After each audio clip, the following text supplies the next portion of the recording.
आता दिवाळीचं गोडधोड खाऊन जीभ देखील कंटाळली होती, माणसं देखील कंटाळले होते. तर आज आऊंची इच्छा होती चुलीवरचं मटण खायची.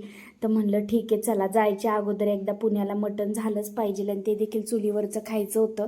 तर पहिलं पिवळं शिजत टाकण्यासाठी म्हणजे सूप करण्यासाठी खोबरं, लसूण, अद्रक, कोथिंबीर चांगले खलबत्त्यात ठेसून घेतलं आणि त्याच्यानंतर चुलीवर पातेलं वगैरे ठेवून मस्त तेल वगैरे टाकलं, त्याच्यात मटण वगैरे टाकलं, मीठ टाकली, हळद टाकली, जे नॉर्मली आपण सूपसाठी करतो ते सर्व काही टाकून मस्त हलवून घेतलं.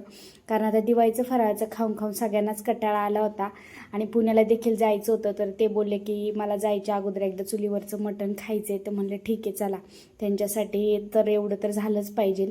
तर मटण शिजायला टाकलं, मस्त वरून ताटात पाणी वगैरे ठेवलं, पाणी गरम झालं, परत ते पाणी ओतून वगैरे दिलं आणि परत आता मटण म्हणलं की शिजायला खूप जास्त वेळ लागतो, त्यामुळे जाळ वगैरे व्यवस्थित चांगला घालून दिला आणि बाहेर आईच ते बघायला सर्व काही. घरामध्ये आईंची वाटणाची तयारी वगैरे चालली होती, कारण पाट्यावर वाटण काढायचं होतं.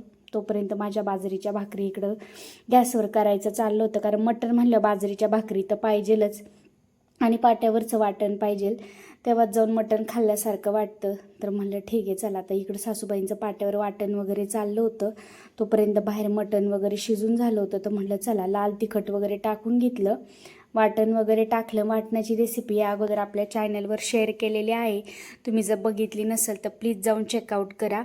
आणि त्याचप्रमाणे इथं वाटण वगैरे काढून तेलात मस्त आधी फ्राय वगैरे करून घ्यायचं. ना आपल्या शहरातल्यासारखं शक्यतो खेड्यामध्ये म्हणजे गावामध्ये ना जास्त असं तरी आलेल्या भाज्या वगैरे तेलकट असं आवडत नाही आहे आणि शक्यतो सासू सासऱ्यांना जास्त तेलकट जमत नाही, त्यामुळे त्यांच्या ह्याच्यानुसारच इथं मला भाजी वगैरे बनवायची होती आणि त्यामुळे भाजीला जास्त कट वगैरे आणायचा नव्हता. जास्त तिखट पण झाली नव्हती पाहिजे. तर सर्व मसाले वगैरे टाकून हलवून घेतले आणि इथं आपलं बघू शकता मटणसुद्धा मस्त शिजून झालेलं आहे. आणि चुलीवर मटण जर शिजायला टाकलं तर पटकनी शिजतं. आणि आपल्या दुकानात ज्या मसाल्याच्या पुड्या वगैरे भेटतात, किचन किंग मसाला वगैरे ते सर्व टाकून घेतला, लकी मसाला, घरकुल मसाला. तर ह्या मसाले ना, पहिले जुने मसाले ना, ते खरंच चवीला खूप छान लागतात आणि भाज्या देखील मस्त होत्यात.